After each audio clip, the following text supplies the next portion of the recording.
Bonjour. Pour ceux qui ne me connaissent pas, je me présente. Donc, je suis Isabelle du blog Vivre avec un côlon malade blogspot.com. Là, je suis en train de faire ma première vidéo où je vous montre ma personne. Voilà, il y a un début à tout. Pour une personne comme moi, là, je suis vraiment en train de sortir de ma zone de confort puisque voilà, je suis quelqu'un d'assez réservé, on va dire, donc c'est tellement plus facile d'écrire des mots sur une page derrière son écran d'ordinateur que de faire des vidéos.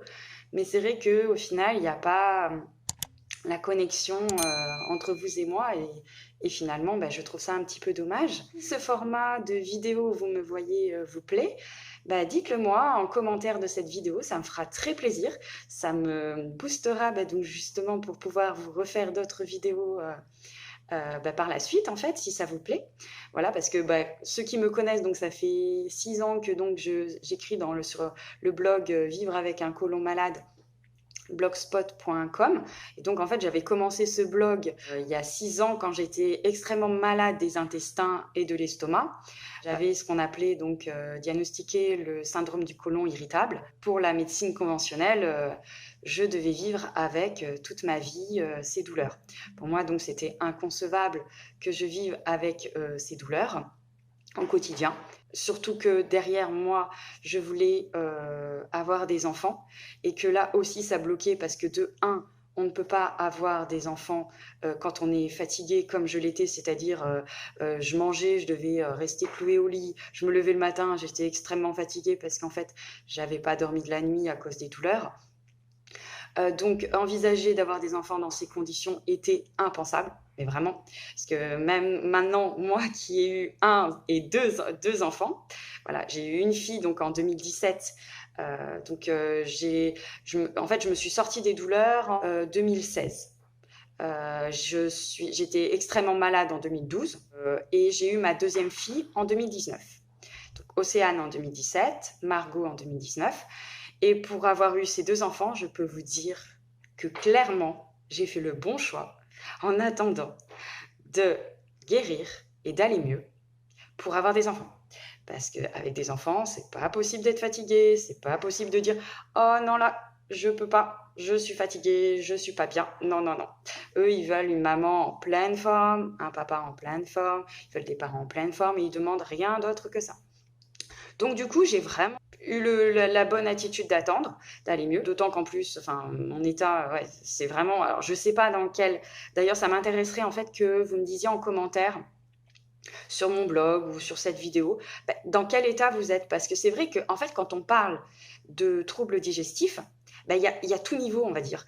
Parce qu'effectivement, quand j'ai commencé, moi, à avoir des douleurs 2012, alors au début, moi, j'avais que des brûlures d'estomac. Donc, c'était vraiment là, à ce niveau-là, que j'avais mal. Ça me brûlait, ça remontait aussi, ça remontait, ça remontait, ça remontait. J'avais aussi des maux de gorge, du coup, j'avais des toux. Mais donc, au début, c'était vraiment que au niveau de l'estomac. Ensuite, ça c'est comme en fait après on m'a donné des inhibiteurs de pompe à protons, les IPP. Alors moi j'étais sous Inipompe, oui c'était Inipompe, mais j'en ai essayé tellement que je sais même plus. J'ai essayé Nexium, j'ai essayé après il y avait aussi les pansements, il y avait le Moxidar, il y avait le Gaviscon. Enfin j'ai essayé tellement de médicaments que bon voilà. Mais le principal que j'ai pu essayer c'était vraiment l'Inipompe. L'Inipompe qui au début je prenais à dose classique, hein, normale, un ou deux comprimés, mais après c'est monté à deux comprimés à chaque repas. Donc j'en étais à 4 comprimés. Et c'est vrai que j'ai senti rapidement que ces médicaments me posaient problème. C'est-à-dire qu'au début, ils me soulageaient un petit peu, mais pas tout, hein. J'avais encore des brûlures d'estomac, mais ils me soulageaient plus ou moins quand même. Parce que c'est vrai que la douleur était un peu plus faible. Mais je sentais qu'il y avait quelque chose qui buguait en fait, c'est-à-dire un remue-ménage, on va dire, ouais, c'était ça, un remue-ménage dans mes intestins, comme si la digestion ne se faisait plus correctement. C'est-à-dire que j'étais prise de ballonnement, je sentais que la nourriture stagnait longtemps dans mon ventre, dans mes intestins, qu'il y avait un cycle pas normal en fait. Et d'ailleurs, je me ne trompe pas parce que après 2 années donc à avoir pris les inhibiteurs de pompe à protons, j'ai commencé à avoir des gros problèmes de fermentation qui s'accentuaient de plus en plus. Et là, j'ai compris qu'en fait, a posteriori, j'ai appris, et si j'avais su dès le début, je n'aurais jamais pris ces inhibiteurs de pompe à protons, les IPP, c'est qu'en fait, pour avoir une digestion normale, il faut de l'acidité. Et donc, en fait, les inhibiteurs de pompe à protons, qui sont là pour effectivement supprimer les brûlures d'estomac, suppriment toute l'acidité. Mais donc, s'il n'y a pas d'acidité, la digestion ne se fait plus correctement. Mais donc, en fait, on arrive dans un problème chimique extrêmement nocif pour une digestion optimale, en fait. Et c'est ça qui a fait que, malheureusement pour moi, j'ai développé donc ce que la médecine m'a appelé le syndrome du côlon irritable. Mais suite à mes recherches, notamment au niveau des États-Unis qui sont beaucoup plus avancés que la France, j'ai pu découvrir qu'en fait, je souffrais non pas du syndrome du côlon irritable qui en fait finalement est juste un terme pour dire bon bah vous avez le syndrome du côlon irritable, on peut rien faire pour vous, vous allez devoir vivre avec. Non, pas du tout. C'est 70% des gens qui ont le syndrome du côlon irritable ont en définitive le SIBO. Le SIBO, qui est un acronyme en fait anglais pour dire qu'on a une pullulation au niveau de l'intestin grêle.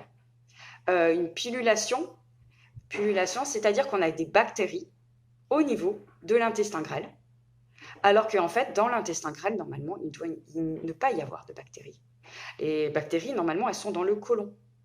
Or, là, elles sont arrivées dans l'intestin grêle. Et c'est pour ça qu'en général, un moyen pour savoir si vous avez potentiellement le SIBO, c'est de vous poser cette question. À partir de quelle durée après votre repas, vous avez mal? Si vous avez mal extrêmement rapidement, c'est-à-dire avant moins de 2 heures après avoir mangé, vous avez déjà des ballonnements, c'est que c'est pas au niveau du côlon, parce qu'il faut attendre au moins 2 heures pour que ça arrive dans votre côlon. C'est que c'est au niveau de votre intestin grêle. Et c'est là que ça va bugger, et très rapidement, parce que l'intestin grêle ça peut arriver au bout de 20 minutes, c'est-à-dire dès 20 minutes, 30 minutes après avoir mangé, voire 45 minutes même, mais avant 2 heures, vous allez ballonner, déjà. C'est-à-dire ballonner, voilà, gros ballon, le ventre comme une femme enceinte. Enfin, moi, c'était même quand j'ai été enceinte de 8 mois, j'avais le ventre que j'ai eu pendant 4 ans, quoi. Donc, voilà.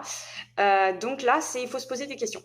Bon, il y a d'autres signes aussi pour savoir si vous avez le SIBO ou pas, mais là n'était pas le but de ma première vidéo de présentation, donc je vous en parlerai dans une autre vidéo ultérieurement, plus précisément du SIBO. D'ailleurs, dites-moi en barre d'informations en dessous de cette vidéo si ça vous intéresse que je vous fasse des vidéos sur ce sujet. Et d'ailleurs, dites-moi tous les sujets que vous aimeriez que je vous fasse en vidéo. Je vous le ferai. Voilà. Et puis aussi, dites-moi surtout si vous aimez bien le fait que je vous fasse des vidéos de ce style-là.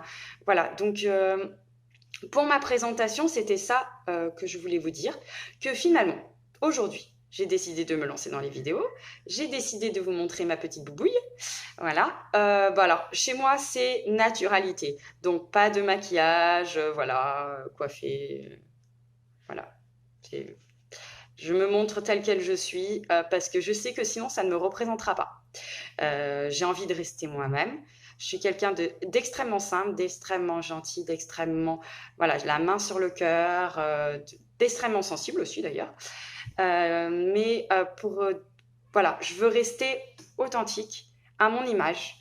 Pas de froufrou, pas de choses comme ça.